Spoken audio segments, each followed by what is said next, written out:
From the late 80s to the mid-90s, Alan Conway, a sometime travel agent and conman from Harrow, impersonated film director Stanley Kubrick. Alan Conway at that time was just a person who was another Joe Bloggs, Joe Doe. I was just one of millions of people living in London. But then I realized I didn't have to be. And I went on stage and played my role. I was in London and I wanted to see a show. It was a remake of Rose Tattoo. And Julie Waters was in it with Patricia Hayes. So I went to the box office. There were no seats at that time. And I said, look, I don't want to throw my name around, but I'll tell you who I am. I'm Stanley Kubrick, and I'd very much like to see the show tonight. Have you got a single seat? Yes, we certainly have a single seat for you.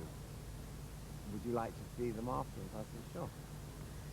So I saw the show, and then a man came just at the finish, took me to their dressing room, and we chatted for half an hour about what she's doing. She would like very much to work for me, because she knew a lot about my films. I'm sorry, his films. And so did Patricia Hayes. She said, I'd love to work for you. I said, well, I'll think about it. And I walked out into the grey night. And as far as they're concerned, they met Stanley Kubrick.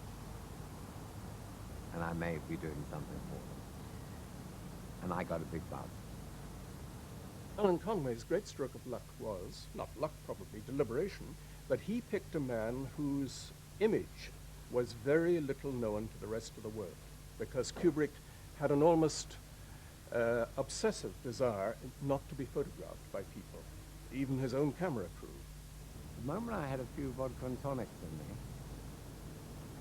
Mr. Kubrick was around. And that was all over the world.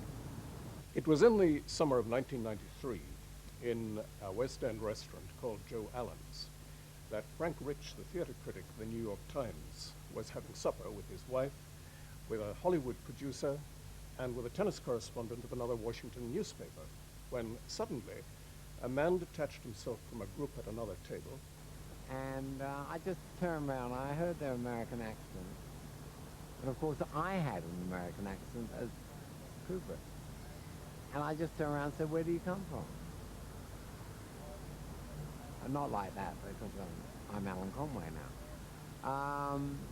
But what I did say was, near enough, where do you come from? And they said, from New York. New York! My God, where in New York? And we started talking. And he introduced himself, having obviously heard what they were talking about, as Stanley Kubrick. Stanley Kubrick.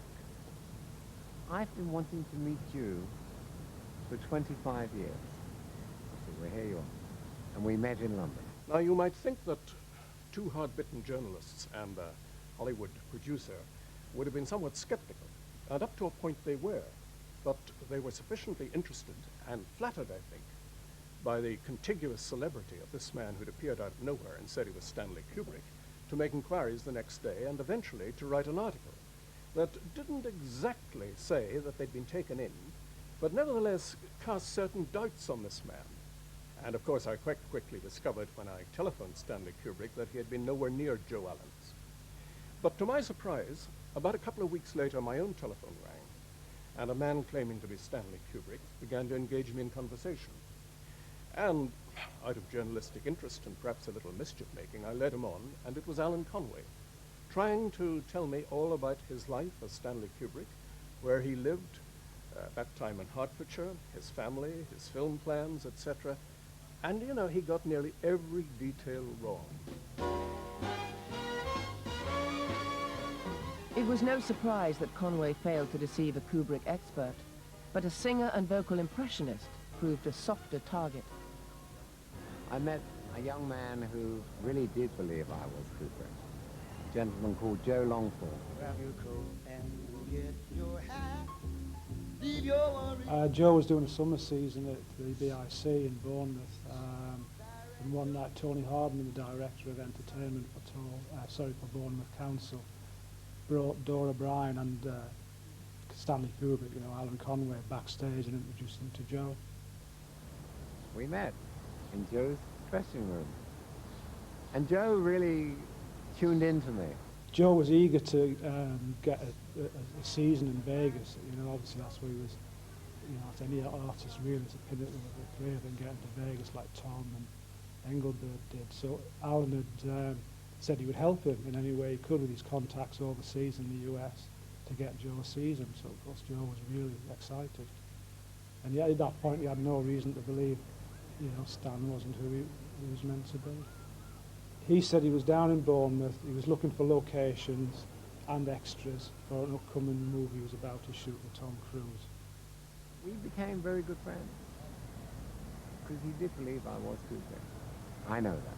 What I knew of Stanley Kubrick, he was a bit of a recluse. He never sort of went out the house and one thing and another. So the next day I did a lot of investigation work on him, which I rang Pinewood Studios and asked to speak to someone in his office who I explained the situation to, and they said, I'll give you this number, ring this, and after he was his residence. And I spoke to Stanley Kubrick's housekeeper. What he said to me was, is the guy from Harrow? And I said, yes, he is. He said, it's the same guy.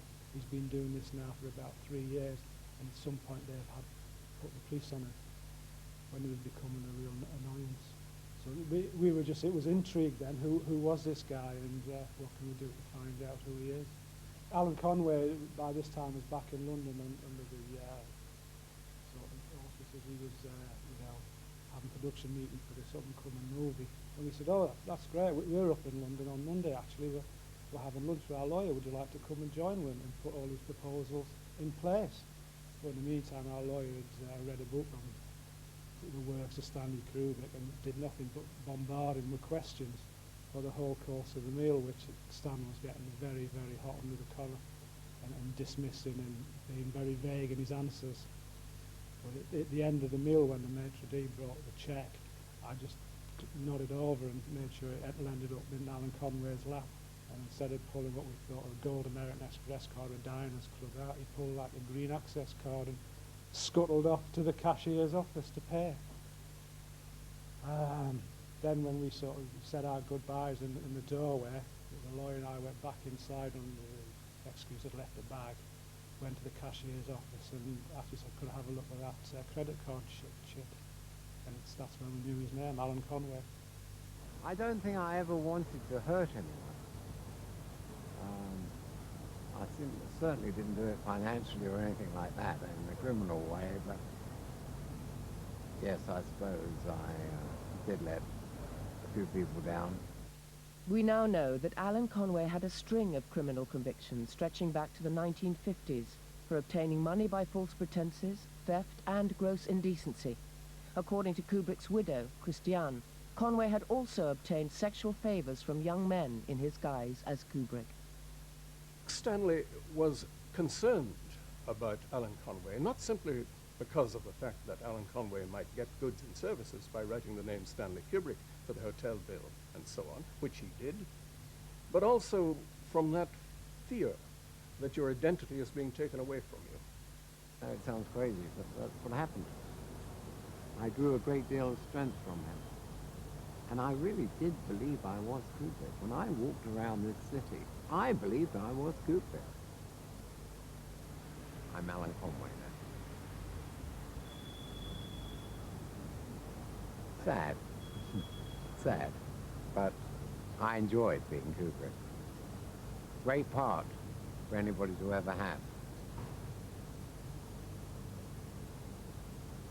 Who knows? If they make a life story of Kubrick, they may invite me. You never know. In an ironic twist of fate, it is Conway's life that is now attracting filmmakers' attention, as 2 recent articles about him have been optioned for the screen. I would be surprised if, A, much money changed hands to option those 2 articles, And I would be even more surprised, although who knows what the crazy film industry does, if anyone put a large sum of money into producing a movie called I Was Stanley Kubrick's Double.